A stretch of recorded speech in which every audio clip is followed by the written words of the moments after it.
Taman Safari Bogor, Jawa Barat mendapat penghuni baru setelah badak Afrika bernama Cuma melahirkan kemarin malam.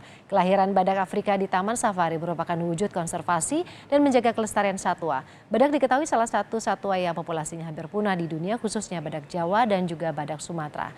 Berikut liputan jurnalis Kompas TV Asri Gunawan dan juru kamera Andika Ahadiat di Taman Safari Bogor.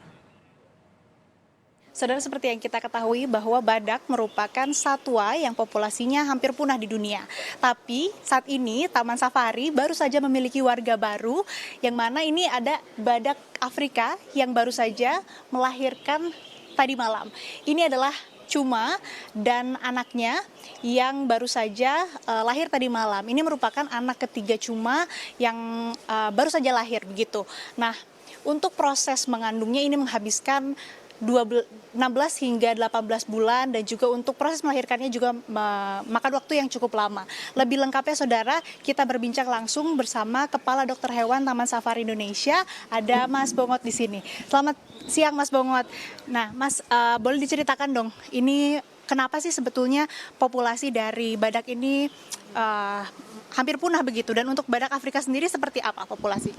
Populasi badak Afrika di alam sebenarnya saat ini cukup stabil, tetapi memang ancamannya masih tetap ada di sana.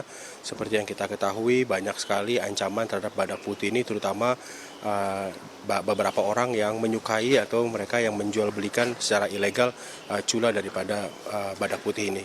Sejauh ini ada kendala nggak sih? Kan tadi diceritakan juga kalau misalkan mereka selektif begitu untuk pasangannya. Adakah rekayasa genetik atau misalkan upaya-upaya dengan teknologi untuk bisa melestarikan populasi badak?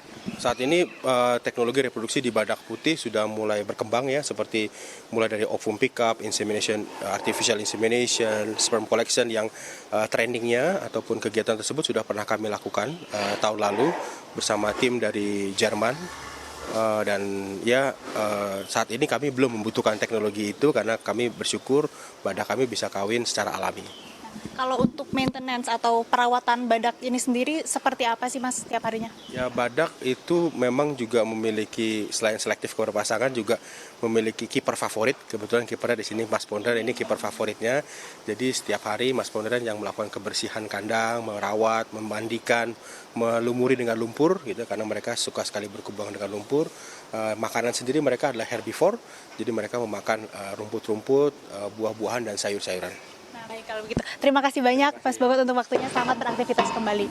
Nah, ini Cuma tadi baru saja sedikit bergerak begitu karena lagi asik disuapin sama kipernya begitu pemirsa. Nah, untuk badak yang ada di Indonesia selain dari badak Afrika, tapi juga ada badak Sumatera dan juga badak Jawa yang ini memang sangat diperhatikan begitu terkait dengan konservasinya, dan 3 bulan lagi akan dilahirkan begitu badak jenis Sumatera yang nantinya juga akan diliput secara khusus. Asri Gunawan, Andika Ahadiat, Kompas TV, Bogor.